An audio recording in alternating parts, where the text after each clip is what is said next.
I used to work the night shift at a small gas station off the highway. It was one of those lonely, dimly lit stations, surrounded by woods on one side and empty road on the other. From midnight to 6 a.m., I was usually alone. Maybe 2 or 3 customers per hour, mostly truckers or exhausted travelers passing through.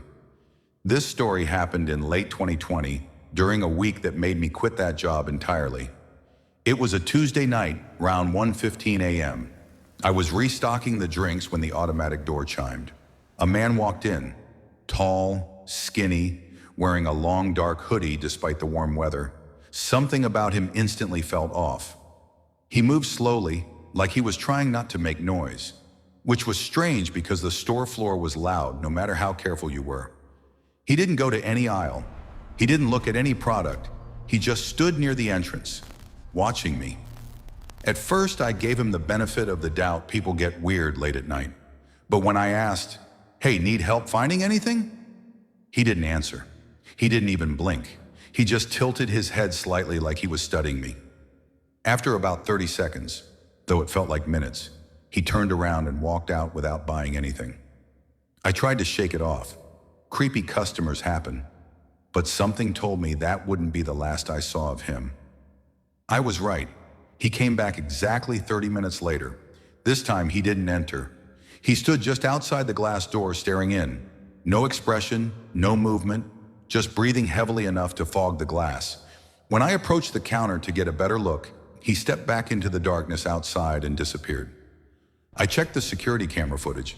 In the grainy black and white feed, he looked even more disturbing. Tall, stiff, his hood pulled low.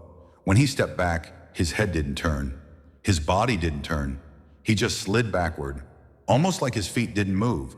At that point, my nerves were shot. I called my manager, but he didn't pick up. I called the non-emergency police line, but they told me they couldn't do anything unless the man actually threatened me. An hour passed. No sign of him. I started to relax until the outdoor ice freezer made a loud metallic bang. I nearly jumped out of my skin. I checked the camera and saw something that made my stomach drop. The hooded man was crouched behind the ice freezer, not standing. Crouched like an animal waiting to pounce. His face was pointed directly toward the camera, head tilted all the way to the side. He wasn't blinking. His mouth was slightly open, like he was breathing too fast. I grabbed the office keys, locked myself in the back room, and watched the cameras with shaking hands. For 10 whole minutes, he didn't move. Not an inch. Then, slowly, he stood up and walked to the glass door again. This time he tried the handle. Thankfully, it was locked. He pressed his hand against the glass, flat, pale, long fingers. Then he leaned close until his forehead was touching it. His breathing fogged the door again, but this time he began dragging his hand down the glass, leaving a long smear. I wanted to scream, but I forced myself to stay quiet. Then the scariest thing happened. The door behind the store, our delivery entrance, made a soft clicking sound. I froze. That door was always locked. We never used it at night. On the camera, the hooded man at the front door slowly turned his head toward the back of the store. Not the way a normal person turns. This was slow, robotic. And then he smiled. A wide, natural grin. My heart stopped. I switched to the camera for the back hallway. Nothing. Then the door handle moved. It was subtle, but it moved.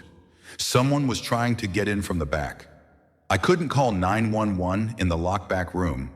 The signal was terrible there. So I gathered whatever courage I had left and unlocked the office door. I silently moved to the front of the store, ready to run into the main road if I had to. But when I reached the front counter and looked outside, the hooded man was gone. The entire parking lot was empty. I checked the cameras again. The front door camera showed him standing there 1 second. Then the frame glitched, and he was simply gone. Not walking away, not running, gone. At this point, I was shaking uncontrollably. I was convinced he was at the back door again, or inside the store, hiding somewhere. I kept scanning the aisles with my flashlight, heart pounding. Then the automatic door chimed. I spun around so fast I nearly fell. A police officer stepped inside. He told me someone had called 911 from a payphone down the road saying, "Someone is trying to break in at the gas station." But he didn't give a name. And here's the part that made my blood run cold. When we checked the payphone area on camera, the hooded man was standing beside it, facing the road completely still, like he hadn't actually used the phone.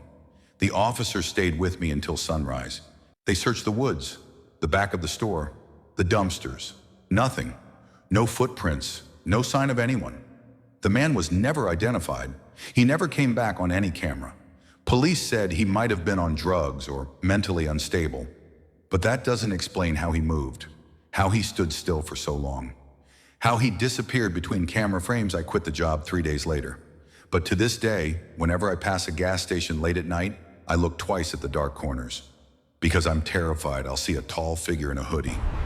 Just watching, waiting. It hasn't left, and it might be watching you now.